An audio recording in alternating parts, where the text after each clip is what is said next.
Sa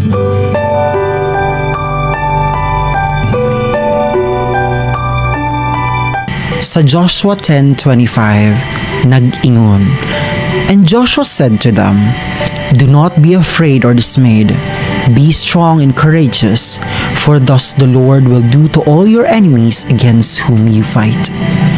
Kini nga bersikulo nagpasabot nga dili kita angay mahadlok o maluya.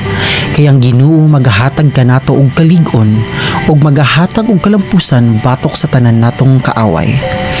Kini usa ka pahimangno nga ang atong kusog ug kaisog nagagikan sa atong Dios ug dili sa atong kaugalingong kahimtang. Kung magsalig kita sa Dios ug magsunod sa iyang mga plano, bisan pa man sa kalisod o pagsulay, makabot nato ang kalampusan, maghatag og kahayag ug kaisog sa atong mga kahimtang karon. Nga ang Dios magahatag og gahom ug katagil basta magsalig lamang kita ug magpadayon sa iyang mga plano. Alang sa DXDC Holy Week Special, kini si Dave Gumantason, dalaygon ang makagagahom nga Dios.